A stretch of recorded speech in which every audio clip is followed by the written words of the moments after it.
I worked on the car today and Saturday, and one of the things that they don't tell you when you work on your own car is holding, a saw or a tool or something that's only, a pound or maybe less than that.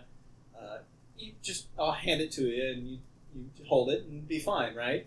But if you lay on your back and then try to hold it 3 inches off the ground directly above your head without looking at it for 30 minutes, it gets a little difficult.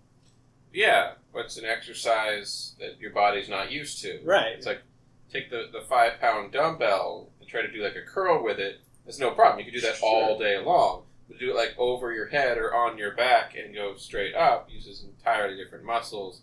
My roommate's really into these fitness adventure things, where you crawl through a tire or mud or those obstacle courses. Mm-hmm. I had an idea. Why don't they make an obstacle course, a fitness obstacle course, but it's all automotive themed? Jack up this car. That takes a lot of energy. I'm sure. Now pull the tire off. It takes a lot of move the tire around. It's heavy. It's heavy stuff. That's your idea. It's fitness adventure automotive. It's really just a scam to get people to work on my car for me. Oh, okay. Actually, I figured they'd be moving things around and making it much worse. Oh yeah, I haven't really thought this through. Maybe I could use your car.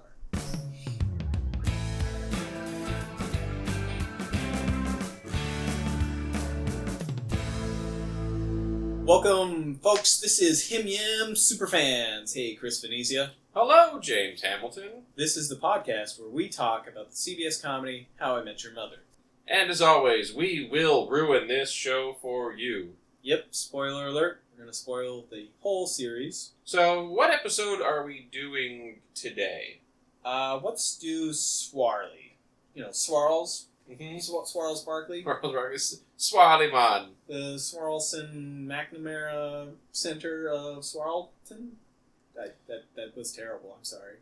Or Jennifer. Yes, or Jennifer is the alt name that he gets offered at the inn. This would be the one with the crazy eyes. Or if you're watching it on Netflix and they haven't changed it, it's the one with the thumbnail of some random girl that Barney hooks up with. Not Morena Baccarin, the star. Yes, the guest star. The giant guest star of this episode. The Netflix thumbnail is some rando. She does get a spoken part, so she's not a total rando. Maybe you can find out what her name is. But it's the one that wants to have the three-way with Barney and her teddy bear, Mr. Weasels. Yeah. She's the one that gets the thumbnail with the crazy eyes for this episode, so that's bizarre. James, when did this originally air? This one aired November 6, 2006. It's directed by, would you believe it, Pamela Fryman. I don't believe it. When did she start working on the show? Well, once she got out of prison. Just kidding, Pam. So, also, I should mention the writer, Greg Marlins. Yeah, he's the only one that gets the writing credit. We assume that Days and Thomas took the day off. Yeah, they went, got coffee. Got coffee, yes. Speaking of that, it's kind of like the opening, Friends thing, kind of like the Central Perk that they swear that they weren't trying to rip off, even though I don't know what else it could be. Yeah, it looks pretty much exactly like Central Perk. That's where this episode starts. I love the way they started. They're just sitting in the shop. They're not saying anything, just looking at each other. Yep. It's almost as if we tuned into the show too early. Yeah, right, yeah. They hadn't figured out what they were going to do yet with it. I like that. So, he mentioned guest star Morena Baccarin, famous for being on TV shows that get canceled. Yeah, unfortunately for her. Yes, I first knew her from Firefly as the companion. Yes, I was going to say prostitute, but thank you. Yes, well, that would be a very Captain Mal thing to say. Yeah, I mean, you're a whore. I'm kind of a Mal. You are, with your tight pants on. Yeah, you're definitely more of a book. Yeah. Let's get into that on our other I was going to say, I wish I was more of a Jane, but I'm really, really not. Really, really not.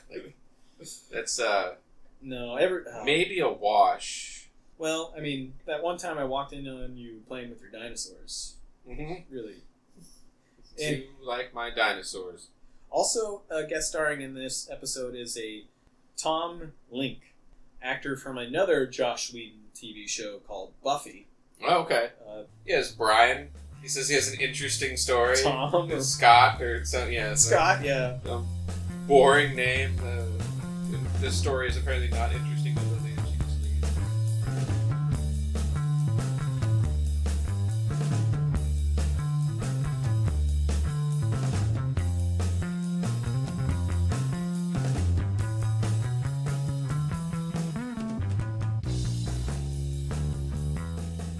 The episode before this was Aldrin Justice, where Lily has settled back into her career. She got her job back as kindergarten teacher, even though it's October.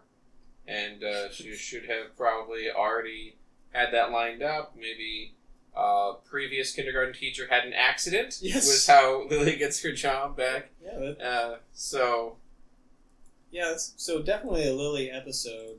Also a Marshall episode. Yeah, I like Marshall's growth here. Like, if they hadn't decided that they wanted him and Lily to get back together, like, right now in this episode, like, I liked this for him. Like, he was flirting, and it was working. Yes. And, like, he, was going on a date with an attractive woman who liked him. Yeah, we've seen him try and fail to date other women for 6 episodes now. Mm-hmm. And this is the closest he's ever gotten to sealing the deal. Yeah, and actually, he could have with other ones if he'd had more confidence, or if Barney hadn't literally stolen them away from him, like the one of the twins. Yes. Like that one, he's like, oh, I really liked him. Mm-hmm. He's like, yeah, he's a charming guy, and actually, it's when he tries to do other people's ideas is when he does his worst. Like when he tries to do like Ted's like shoulders down, head cocked. Slumped, hands in pocket, and like he tries. It actually still works, even though he looks like a goof when he's doing it. But like when he just is himself, he does really well with the ladies. Well, I think it works because she's into him.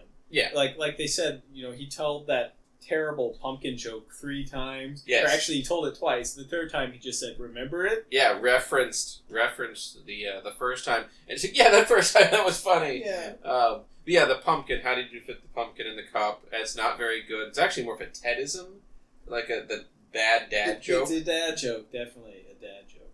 But this is where Barney has been called Swarley by Chloe, and I can't figure out what they were trying to do with that in this episode, as far as like Chloe understanding or not understanding that his name is not Swarley, and that she's the one that came up with that. But she doesn't think of it like a joke, like the rest of them do, and I can't wrap my mind around like what's going on in her head. Just one of those weird things, I guess, to set her apart from the other characters. Remembers names wrong. It's weird. Yeah, even when she like just hears them, which is funny that like that's. I mean, she's still very capable as a barista, I'm guessing, except for that one part. Right. But that is a funny part of being a barista to get wrong, like people's names. Like at the end, she meets Robin and calls her Roland. Yeah, Roland. They were back at the coffee shop. Ted's like, did you do all the things that I said? And like, Ted, I don't know. It actually kind of looks pretty convincing.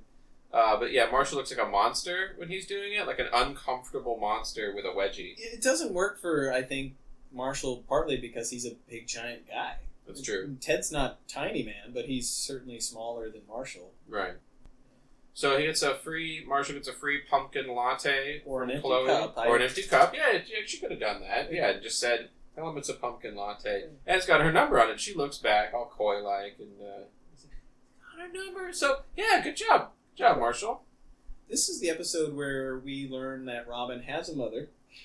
Yes, and this is as much information as we get about her until the 9th season. Yes. Never heard or seen from. It's one of those funny things, like when working on a show where you have to decide like what your characters are about and like their background and their families and how involved do you want their families to be. They made a conscious decision with Robin to be like, we're just not going to talk about our mother for 8 seasons. We got some stuff for her, but just we're not going to bother. But yeah, they looks like they were trying to set it up as her mother's clearly self-absorbed, not noticing that her daughter's not responding.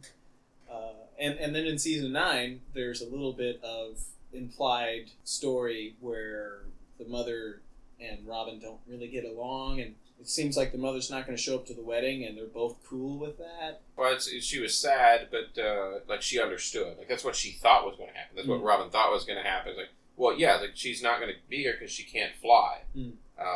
Like I know she's not going to. She's never gotten over it before.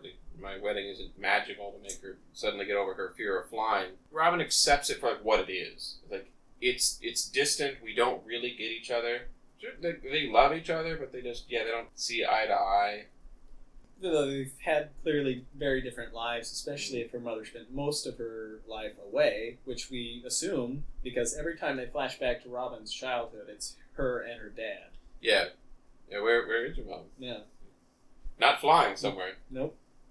I like this scene here at the bar where they're explaining what Crazy Eyes is. Both Barney and Ted come up with this little finger dance around their eyes to describe the eyes. They're crazy. They're crazy. Chloe's eyes, we get this like clock melting Jack in the Box creepy thing. They don't do a whole lot of animations on this show. When they do, it's important. That little spiral clockwork thing they do for the Crazy Eyes reminds me of the pineapple incident. Right. Where it's almost the exact same, but it's like yellow and there's pineapples. Right, yeah. If lost, please call. Yes. Hi, my name is Ted. Yes. If lost, please call. They've both experienced this because they've been around the block. Marshall has not because he was with Lily and not dating new people. Little did Marshall know that Lily has the crazy eyes because he was dating her. Ted's lady friend with the crazy eyes decides to smash somebody's windshield for not realizing a pedestrian was about to cross the street, and no one was injured, and it was an honest mistake, and it's just a part of life in urban society. Yes, you don't want to invite that woman back to your house. No, she wanted to go too. Yeah. Yes, all of his things would have been smashed. Yeah. Possibly some bones. Mm-hmm. So Marshall really doesn't want to believe that Chloe has the crazy eyes because she's hot. Right, yeah. Unless she's hot. You were talking about, when we were watching this before, about being at Columbia. Yes, this is one of the few episodes where we do see Marshall at law school. He talks about it a lot, but except for the time they went cougar hunting. Yes. And now, they're never on campus. No, I do remember later on Ted having some moments. I mean, there's the obvious ones where he's like teaching class and stuff, but there's one where Jeanette was pulling a fire alarm, and you get to see like the lobby of a lecture hall kind of thing. But no, we don't often get to go there. It's nice to see like Marshall in that moment. Like why can't he go help Chloe right now? Like, he's taking a test. Right. He's studying law. Being a lawyer had better be awesome. Yeah. So at this point in the episode, Wendy the waitress is in on the Swarley joke and pulling it off perfectly. And they have not yet told Carl, though. Carl is in the dark. Well, I'm not sure he is because he does. He could be in the dark because he does announce those phone calls. Phone call for Swarley, as if he doesn't know that Barney is Swarley. But maybe he's just playing along. He could be. So Marshall is on his date with Chloe. He brought her back to the apartment, which means it must be going pretty well. Mm-hmm. He's going into investigator mode here.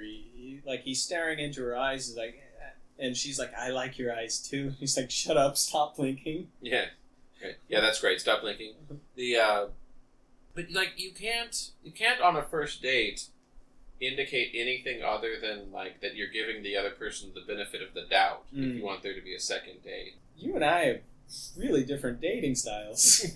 But like there's a broken picture frame on the ground. Like the first thing you do is like, did you break this? If I'm Chloe, I'm like, okay, he's already accused me of smashing things in his apartment.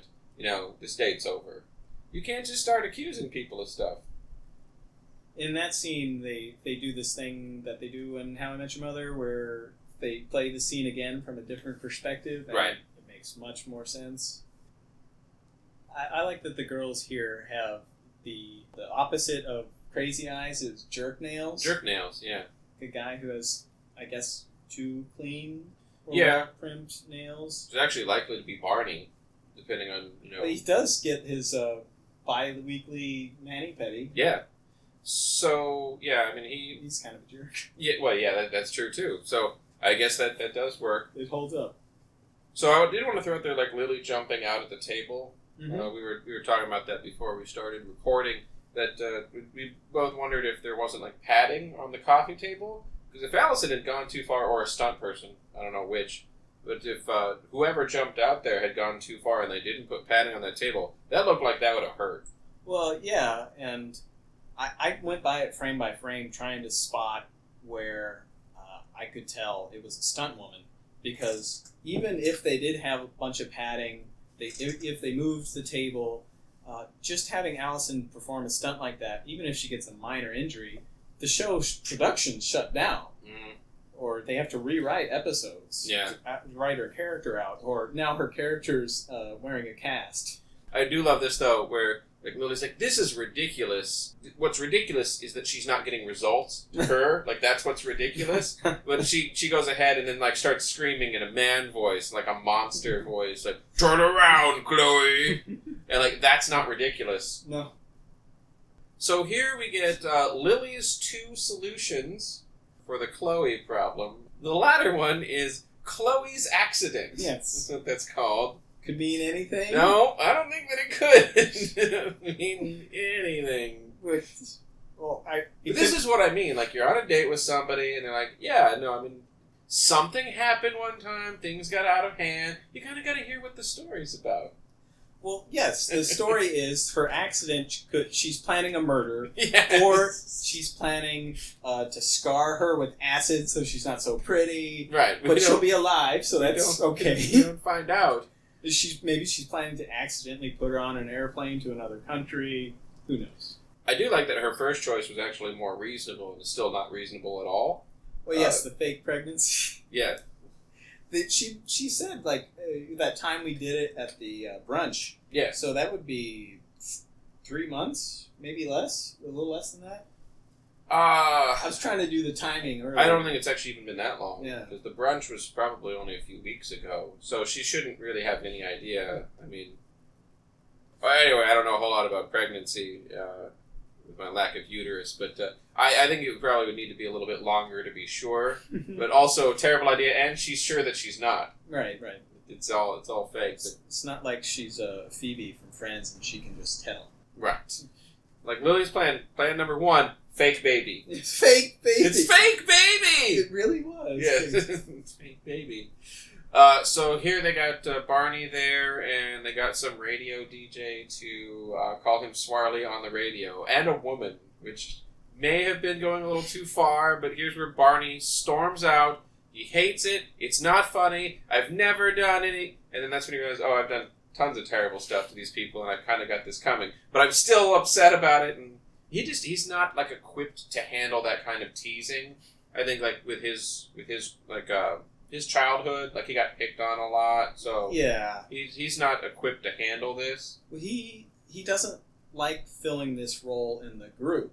In this group, he's always been the cool guy, or he felt like he was. Right. And now he's the guy who's getting made fun of all the time. Yeah, he can't stand that. Like we've talked about in other episodes, he often feels like the outsider. Like before Robin, he was the fourth wheel. Mm-hmm. So at least he fulfilled the role of like Ted's wingman, if not his best friend. And like once Robin comes along, like they can bond over the fact that they're the new people. They're not as close. They don't have the Wesleyan history that they talk about. Right. So Barney already being one, not having that deep of a history with the rest of them, and then being the butt of the joke of the group, he can't handle it. No. So now we find out that Lily, she didn't do it on purpose, but she dropped the picture and it broke.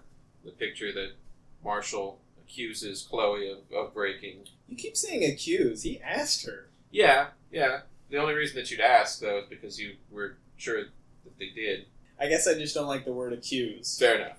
This is the Marshall and Lily episode where they get back together, and it's kind of hard to tell where Marshall makes the decision to get back together with her. I think it was just as Lily was leaving the apartment, there was a look on Marshall's face as he watched her leave. There must have been a moment there where he's like, well, do I go after her or do I stay here with Chloe?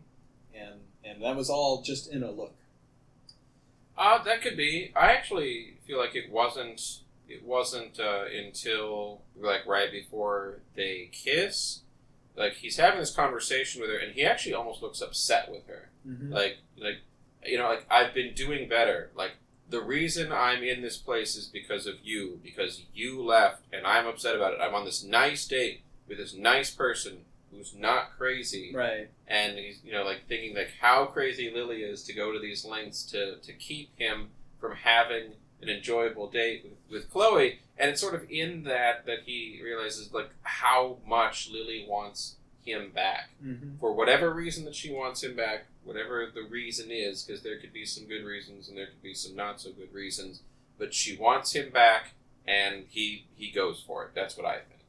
Now he has a choice that wasn't presented to him before, Chloe or Lily. And even though Lily did want to get back together with him earlier in the season, he turned her down. But now she's showing up at this moment is him being presented with the choice again. And I think he, as much, as well as the evening was going with Crazy Eyes, he didn't really want to do that. He doesn't want to spend the effort and energy and making up these stupid jokes and getting to know her better. It's like it's so much easier. Just go back to Lily and like go back to what we know and was familiar. It is super comfortable for him and Lily, and it was quite a bit of effort to do some of the things, like the extra things. Like I feel like maybe the pumpkin joke was fairly natural, but like the other things, like where he thinks he needs to do something, like the like head down, shoulders up, head turned, hands in pocket, kind of thing. Like that was very foreign to him. He didn't like that part of it. Anything that he did with Barney. Right. Was not enjoyable. And he doesn't like being single, and he does like being with Lily, and maybe he's just tired of trying to, make her hurt. Like turning her down, like that would have felt great. Right. Be like, she's like, I want you back. He's like, no, boom, burn. Yeah. And, like he's just tired of like trying to make her feel bad. It's almost as if Lily had to suffer. Yeah. Like, it could be. I'm going to make you live with Barney. I'm going to make you live in a tiny apartment. I'm going to make you have all these terrible jobs. I'm going to make you come up and hit your head on a coffee table. And yeah, it's like in doing all of that, and she still does it. Yeah. She's like, I still want you back this much. And yeah, like there's part of it that does feel like she's suffered enough kind of thing. Like he's like, this is good enough. Yeah. She doesn't need to suffer anymore. She didn't even have to do a rain dance. So no, she didn't. Although she did chase someone in the rain. I don't know if there's anything to that. Swarley. Yes, we skipped over the part where Chloe trashes the apartment. Yeah. And then we cut to the end where they Swarls. I guess this episode was short or something. They did this little nod to Cheers, and they put the executive producers' names first, which they never do. And then, of course, they changed the font. Yeah, the font. The Cheers font. So, Cheers. That was Swarley. I like this one. I mean, there's important stuff that happens, but most of it is jokes. Mm-hmm. Most of it is funny. But no, like, not a whole lot of serious stuff. And even, like, on the porch where, like, Lily's crying, I felt it a little bit, but, like, it still wasn't, like, a gut-wrenching episode for me, like some are. I agree. This was just the episode where Marshall and Lily get back together. Ted and Robin, very fine in this episode. Barney's just there to be a butt of the joke. Yep. As he often is, unless it's a Barney episode. He's the foil, the clown, the fool. The jester?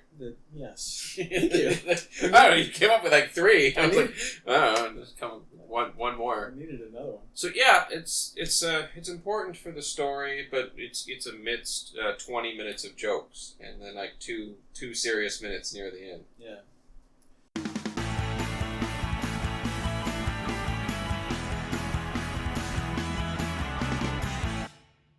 But that's Swarley. That's a good one. What do we got next? Oh, Atlantic City. Right. Yeah, so they go from getting back together in this episode to going to get married the next episode. Mm-hmm. I like that one. Yeah, no, it's good. It's a good one. That is under the oath. We're under the oath. We're under it. It's like an adventure. I like when they go like on road trips or adventures. Mm-hmm. That's why I like the one where they're trying to get to the steakhouse a lot. Yeah, it's like the adventure across town with the Maury Povich. But yeah, Atlantic City, and Robin's got the dress, the bikini, the shirt. T-shirt, yeah, yes. It's not a dress. It's a t-shirt, the bikini, and it turns Ted on. Mm-hmm. Like, huh? Mm-hmm. It's because of the shirt, isn't it? Yeah. All right, fine. And can you? Yes, I'll leave it on. Sweet. Those two did it in the bathroom. Join us next week when we watch Atlantic City.